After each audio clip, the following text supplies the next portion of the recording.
Frank Clark has a varied background in public service with the U.S. Air Force, Philadelphia Police Department, and IRS.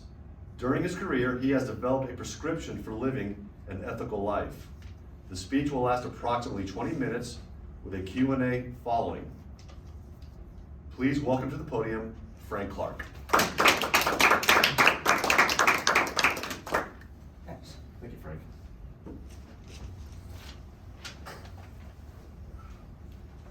So I heard a couple people say that they came here because they're terrified speaking publicly, and maybe later tonight you'll be terrified for a minute or two. I'm fixing to be terrified for the next 20 minutes. Please pass this out, and you can take notes on this. On the other side, I'm going to be talking about some phrases that you may not be familiar with, so I have a glossary there. One thing that I did not think of was that there would be somebody on Zoom. So we're really going to test Michael because he does not have what you have in front of you. But don't make any of the listen up the phrases that I talk about, because that's just too easy. They can just read them off of there. Nobody gets up in the morning and says, I'm going to go out and do something unethical today. But most days you turn on the TV and there's somebody going over the cliff. And you say, how could that person let that happen? What doesn't happen like that, it doesn't happen where people go over the cliff. It's a process like everything else in life. Mr. Toastmaster, fellow Toastmasters and guests, my name is Frank Clark. I don't usually say my name, but there's 3 guests here tonight. I hope you become members, and I hope that we'll get to know each other very well. This speech is a level 5 pathway speech on ethical living. And the name is Not Today's Satan. Now, the reason that I picked that name is because I have a t-shirt at home that says that, but it was too cold tonight to wear a t-shirt. So you just have to take that from me. What we're going to do is we're going to talk about 3 terms, and then I'm going to ask 3 questions. I'm going to answer those questions first, and then I'm going to invite you, all of you, to participate and answer the same questions. The first thing that I want to talk about is altruism. And I've heard people give speeches at Toastmasters on how good being altruistic is, but nothing could be further from the truth. Altruism is a selfless focus on helping others. People say, I want to be a doctor to help others.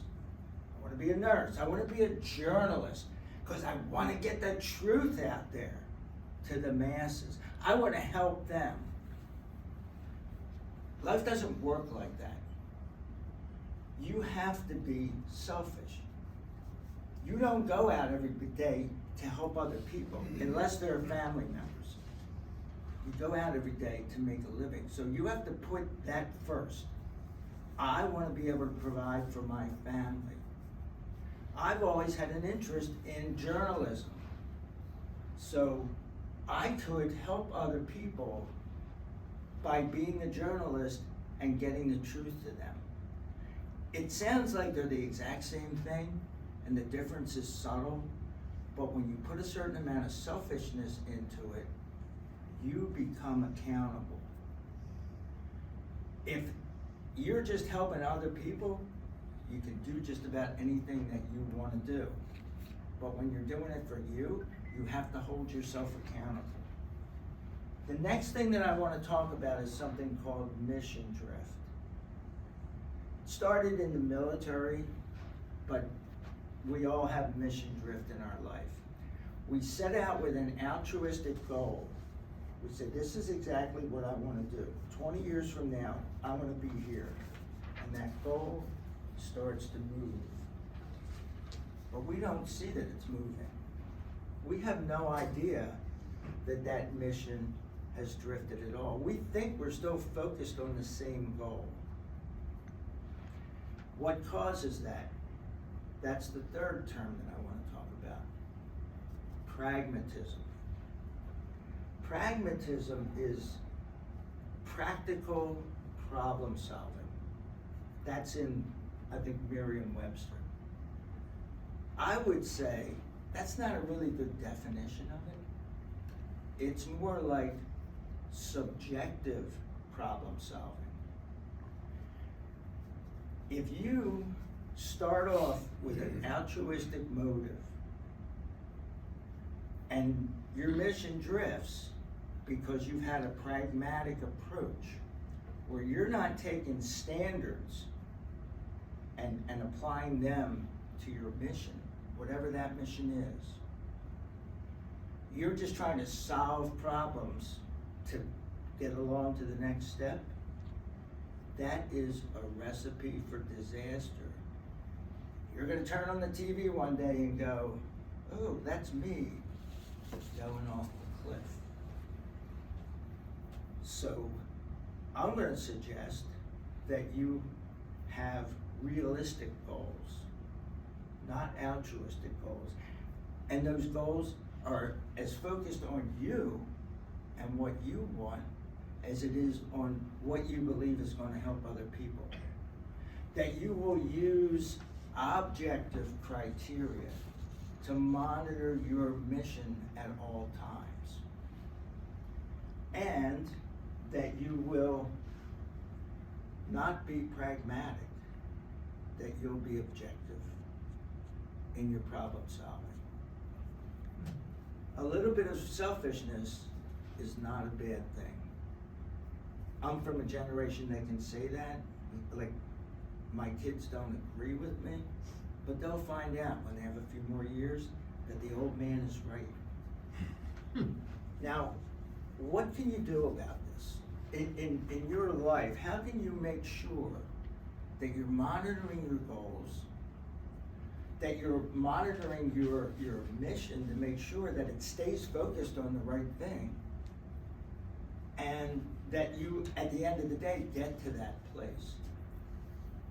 I don't know what works for you, but I'm gonna ask 3 questions, and I'm gonna answer what they have taught me over my 68 years on this planet. And the first one is, what do you read?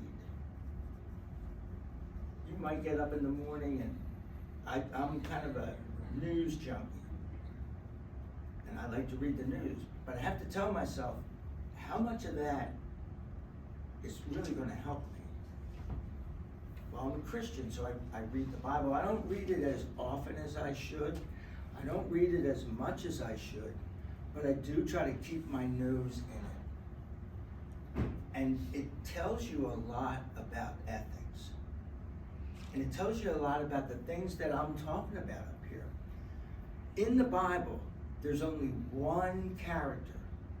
And even if you're a nominal Christian, you'll guess who the character is, who doesn't have something called hamartia. It's a Greek term. It's the fatal flaw in Greek tragedy that causes Oedipus to do the things that he was horrified that he would do, kill his father and sleep with his mother. It's the thing that causes a Greek tragedy to be a tragedy and not a comedy. Tragedy, the good guy dies, and in a comedy, the good guy gets married. Everybody in the Bible, the major characters, have hamartia.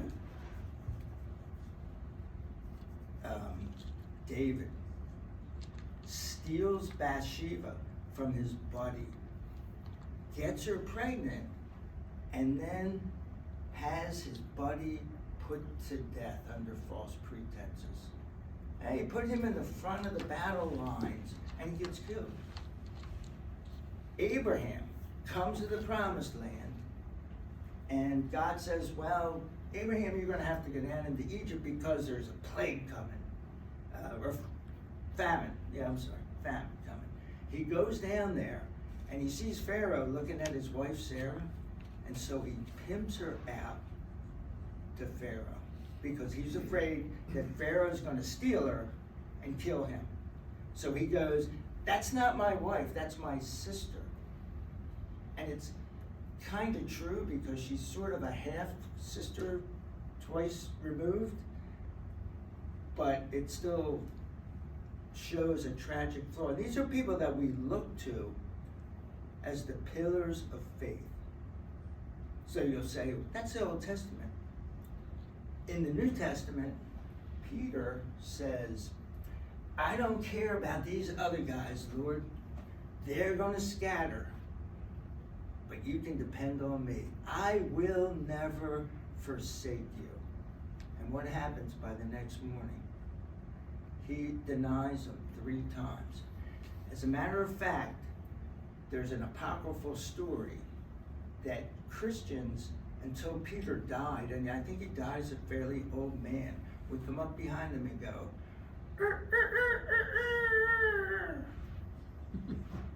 because wasn't that the thing that before the cock crows 3 times, or before the cock crows, you will deny me 3 times. So I read that. I read other things too. I like to read things like psychology, science, self-help books. To stay away from the self-help books, I'm going to talk about Jung and Freud in a second. And the reason that I can do that is I'm interested in those things. So I've learned some things by studying those people. And then other books. And I have some here that you guys can take a look at. This is written by, I'm not a Roman Catholic, but this is written by a Catholic, I think he's like a monk. It's called The Intellectual Life. And it's a fascinating book about how to live your life, how to plan, how to brainstorm, all these things that we think are really modern. This guy wrote about, I forget how long ago. The other book is called The Greats on Leadership. I also like to read classic books. And if you don't have time to do this, I'm retired. And we were in leadership. This is The Greats on Leadership. It's people like Plato, Sophocles, the Romans, Shakespeare, talking about leadership principles from their books. The second thing that I want to talk about is, what do you understand? And by what do you understand, I mean, what do you understand about human nature, about how people think? Some of these are written before you there. Do you understand confirmation bias? Confirmation bias says that, see, we think we get up in the morning and go, I'm going to learn something today. I'm going to change, but we really don't do that. We get up in the morning and we already know what we believe about just about everything. And we spend the day searching for evidence to support what we already know. Do you understand about the fundamental attribution error? The fundamental attribution error says that if I do something wrong, it's because of the situation that I'm in. But if you do something wrong, it's just the kind of person that you are. The example that I give is, if you're going into this little strip mall, and there's 2 places there. There's an urgent care facility and there's a Dollar General. And you're going into the urgent care facility. There's 1 parking space left. You know that that's the only parking space that's left. and the guy coming the other way is closer, and you go up and jack his spot, you're gonna go, I had to do that because I needed to get into that urgent care more than that person needed to do whatever they were doing. But if the roles are reversed, you're not gonna say, yeah, that person probably is sick, maybe taking their child into the urgent care. You're gonna say, yeah, that's just the kind of person that steals. Do you understand cognitive dissonance? The formula for cognitive dissonance is good people do X. And I'm not doing X. Therefore, there must be something wrong with, now you would think, maybe I'm not a good person because I'm not doing X. Or maybe I should start doing X. But we don't say that. We say, I'm a good person, good people do X, I'm not doing X, so there must be something wrong with X. And we do it all the time. My wife does it. She has her own little cognitive dissonance. It's, I'm a good person, good people do X, I'm not doing X, therefore there must be something wrong with Frank. And I just have to figure out exactly what he did. There's also something, now we're gonna get a little Jungian. There's something in each one of us called the shadow. Is anybody familiar with that? According to Jung, the shadow is this inner part of our being that's evil. It's like the Mr. Hyde to our Dr. Jekyll. It's something that we try to keep inside of us. We don't want anybody else to see our shadow. And it's trying to get out, but we try to keep it in. And in the book, Dr. Jekyll and Mr. Hyde is a little guy. He fits inside. He actually jumps out of Dr. Jekyll. When they make movies out of it, they use two full-size human beings, but he's like this mini kind of guy that pops out and he's evil. We try to hold that in, but wait, if you go Freudian instead of Jung, what we do is sometimes we let the shadow out, but we don't go, oh, my bad, here's me, the shadow, I'm a pretty horrible human being. We actually project that onto other people. We take our hamartia, and the word in Romans 3:23, where it says all have sinned and fallen short of the glory of God, the sinned and fallen short is hamartia. It's that same word. And it just means that you have missed the mark. So what we do is we take that and we project that onto other people. As my pastor up in Philadelphia used to say, our sins never look as bad as when somebody else is wearing them. So the last one is, whom do you listen to? And I hope I got it right. I said this is a formal speech. So I Googled when do you use whom and when do you use who? And I think that that's the object. So I did it. Mr. Grammarian, whom do you listen to? In any part of your life. I wish I had listened to my dad better. And in fact, I guess I listened to him okay, but he didn't know it because he was gone by the time I started going, wow, he really knew a lot. I should have done what he told me all along. But I'll get to tell him someday. People in your life, people, famous people, anybody, who do you listen to in your life?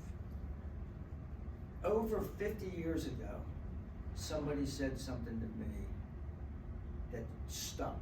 I was cutting lawns at the borough of Stone Harbor, New Jersey, and I worked for a guy named Ralph Walkingstick. He was an American Indian, and I say was, I'm sure he's dead. He would be 100 and some years old now.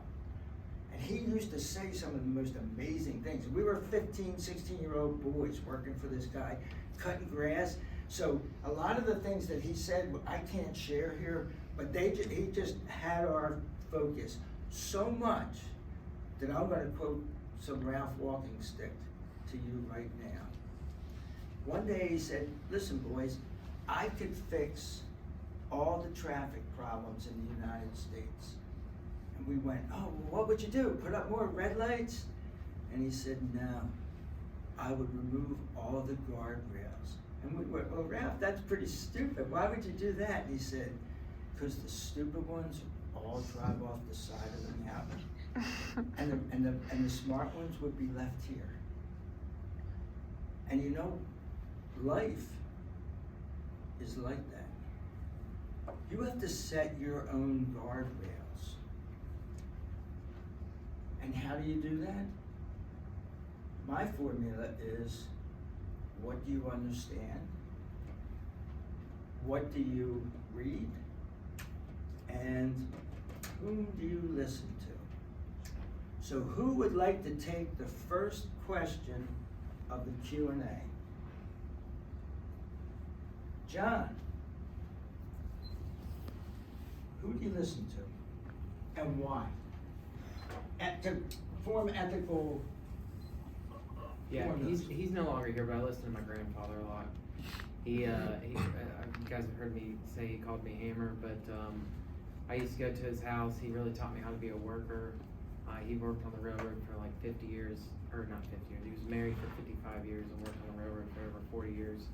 He was a very simple man, but and he didn't have a ton, but he was very content, and there was just a lot of wisdom in the things he shared with me, and I just never had any problems getting up and doing whatever he told me and working, and that was a time in my life where I was pretty rebellious, and so anyways, that's my answer to that. An interesting point. Even a rebellious youth is going to listen to somebody because they have that instinct inside of them. Anybody else want to tackle the question of who you listen to make sure that you lead an ethical life? Sam. I'll say this, with my dad, I didn't respect my dad a whole lot when I was younger. But he told me one thing about school. And he said, Sam, I know you're not the brightest kid in the world, but if I catch you skipping school, I'll kill you. That's what he said. And I've always taken that to heart, so I've always shown up. I never cut class, and I've always tried to be on time. I didn't do it today, but I've always tried to be on time, so that's what I took away from my dad. Awesome. I noticed you looking over your shoulder as you came in. Charlie, what have you read that has helped you lead an ethical life? The Road Less Traveled by M. Scott Peck, I thought was a wonderful book. The reason it was so good is because it starts with the thought, life is difficult, but it's not difficult for no reason. It's difficult to help us find out who we are and what we're capable of. I haven't seen that book in, 30 years. But I never forgot it because it hit at the heart of life's mystery. And life was meant to be difficult. And what we do with that makes all the difference. Wow. What an interesting point. Life is meant to be difficult. It's like, I remember one time my wife said to me, where would you men be without us women? And I said, the Garden of Eden. but yeah, as soon as that went down, life became difficult. So the three folks that are new, you cool with doing this? We always ask, you cool with doing this, Alex, what have you read in your life that has caused you to be the person you are, the ethical person you are? What have I read? There's a book called Man's Search for Meaning by Viktor Frankl. He was a Holocaust survivor and I believe a psychotherapist. And so he was kind of the perfect person to be in that situation and analyze what it takes to get through something like that. And I guess the epiphany that he had while he was experiencing the Holocaust was, as long as you have a how, as long as you have that reason to keep surviving, nobody else can take that away from you. They can take away whether it's your clothes, your dignity, anything like that. But they can't take away that internal why you're doing what you're doing, why you're existing, basically. Do you revisit that book from time to time? Yeah, about once a year. The really great books. I had a feeling that was going to be the answer. We are not going to be able to go as long as I wanted to, but in deference to the rest of the meeting, I'm going to wrap it up. I thank everybody very much. I want the books back, but definitely keep them long enough to write down if you want to get those books. And I'm going to turn it back over to you, Mr. Toastmaster. Great.